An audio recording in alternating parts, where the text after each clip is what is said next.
Welcome to my review of Blue Ruin, directed by Jeremy Saulnier, a film that centers around a homeless introvert, Dwight, just before killing his parents' murderer in the name of vengeance. However, as a result of his vendetta, Dwight's life takes a turn for the absolute worst after he puts his sister and her children in danger. Now, I was fairly excited to check out Blue Ruin for myself because a lot of people have been saying that this is among the best films of the year and that this is just a really cool, really great, low-budget, independent thriller. Now, one thing I have to say about this film and one thing I have to appreciate about this film is that within the first 20 minutes, there's really no dialogue, so it's all based on imagery. The film starts out with Dwight, who is the central character, and he's a homeless man, and I don't believe the film ever explains why he's homeless. He just is, and he basically kind of lives off of the environment. He kind of, picks through the trash, eats garbage, that kind of stuff. And what happens within those first 20 minutes is that a policewoman does track Dwight down and informs him what has happened. His parents' killer has been released from prison, and therefore that sends Dwight on this hunt to kill his parents' killer. And just like my synopsis, it's after Dwight kills this man is when Dwight's life just spins completely out of control. And honestly, it's really the first 20 minutes of this film I found to be the most captivating and the most brilliant. Throughout the film does showcase some really good filmmaking and some really good suspenseful moments.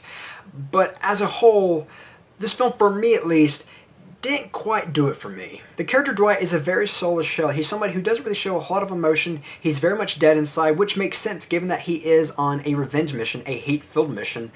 But given that, I didn't really find him all too enthralling and all too captivating, nor did I find him all too likable.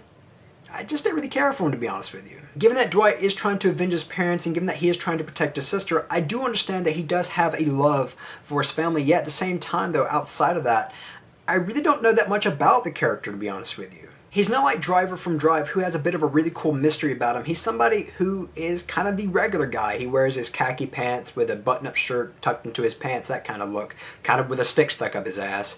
He's somebody who is kind of creepy, kind of anxious. And he's also somebody I didn't really care all too much for, like I said previously.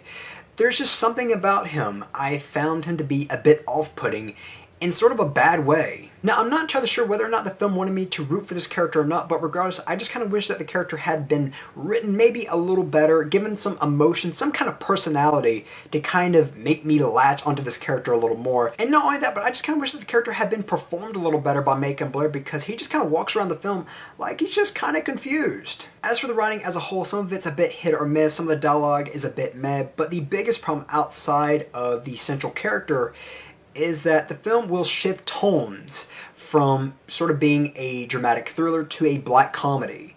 And some of these bits, some of these scenes don't really work too well in my personal opinion. There's just one pivotal scene between these two characters that actually has a very suspenseful setup, yet kind of drops that tone for a second to be funny, and to me, it didn't really work. To me, it just kind of came off as silly and kind of annoying, to be honest with you, and there's a handful of moments like that in the film. And not only that, but given that there's some awkward writing and performances, some parts of the film come off as a bit unintentionally funny as well. Overall, I do appreciate some of the film's directorial moments as well as the film's commentary on revenge, but I honestly don't see myself coming back to this film ever again. So I'm going to give Blue Ruin a very high 2.5 out of 5. Now, if you're one of those people who love this film and thinks it's one of the best films of the year, then that's completely fine. I'm not trying to convert anyone. I'm not trying to change anyone's view on the film. I think that's ludicrous when someone even tries to do so because, film is, of course, subjective, and that's really all that matters. So, if I gave you my honest view, then I accomplished what I set out to do by making this video. So, with all that said, I'm Colyn Kirkland, and thank you so much for watching.